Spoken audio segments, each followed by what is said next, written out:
Bonjour à tous, nous voici aujourd'hui au Salon Mer et Horizon où nous retrouvons une ancienne élève, Caroline Ponce. Salut Caroline. Bonjour Émeric. Alors, tu nous présentes aujourd'hui un projet intéressant.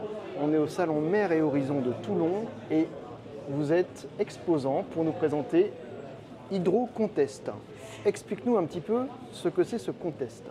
Alors le contest, Hydro-Contest by ENSM, c'est un challenge étudiant où on va proposer à des étudiants d'écoles d'ingénieurs, d'écoles d'architectes navals ou d'écoles maritimes du monde entier de concevoir, construire et piloter des navires à échelle réduite qui vont modéliser le transport maritime. D'accord. Donc un très beau projet. Je me souviens quand on était ado, il y avait des projets d'ingénierie, notamment sur les circuits automobiles où il fallait faire un minimum de tours de circuit avec un seul litre de carburant. C'est de ce genre-là ou c'est encore plus diversifié?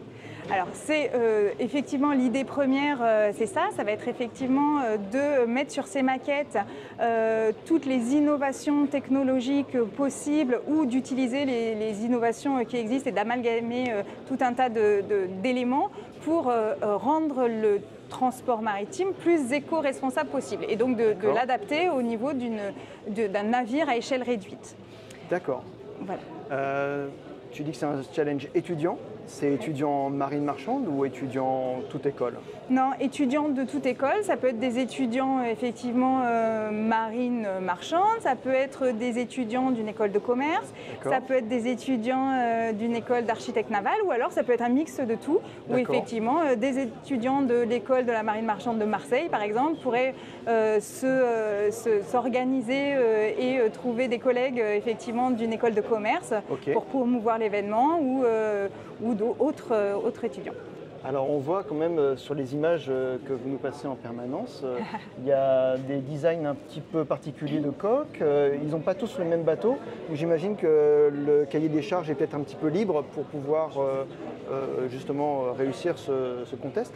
Alors effectivement, il va y avoir un cahier des charges assez libre où les navires vont devoir rentrer dans une boîte et où effectivement on aura une jauge de navires spécifique et où on va fournir un système de télécommande où voilà, pour le coup ils n'auront pas à travailler sur le système de télécommande mais ils devront travailler sur la propulsion et optimiser leur carène et leur navire pour qu'ils puissent transporter, alors modéliser le transport maritime, c'est-à-dire faire une course avec une charge importante, donc qui grosso modo de 120 kg à peu près. Ah quand même, hein, c'est... Oui, à l'aller. Les bateaux font quelle longueur?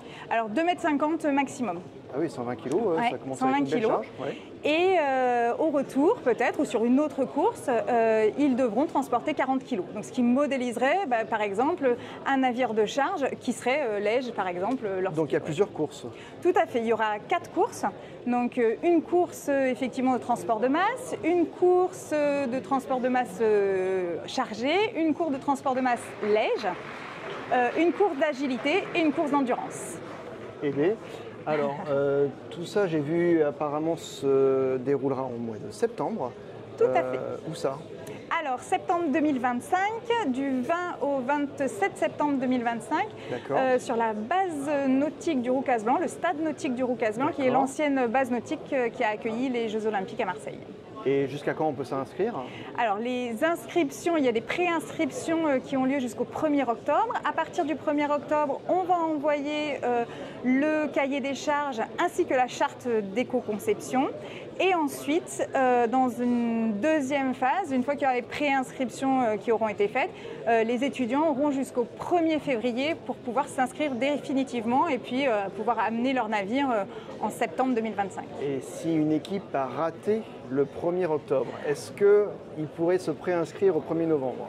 Oui, évidemment, voilà, on n'est pas complètement fermé. On sera par contre assez strict sur les inscriptions définitives, puisqu'on pourra accueillir jusqu'à 16 équipes et en fait on prendra les 16 premières équipes qui se présenteront à ce moment-là en donc inscription. En fait, la préinscription, c'est pas forcément déterminant, mais il faut vite remplir le dossier complet. Tout à fait, pour pouvoir finalement commencer à réfléchir et à concevoir et à constituer une équipe. Voilà. Parfait. Très très beau projet. Merci énormément de nous avoir expliqué tout ça. On voit... Ah, ça vient de terminer. Mais c'est pas grave, on a des très très belles images de tout ça. Voilà. En tout cas, ça va être a priori très sympa. Donc, organisé par le NSM à Marseille en septembre 2025. Et évidemment, on t'y retrouvera. Bah, évidemment. Évidemment. Merci. À bientôt alors. Au revoir. Salut.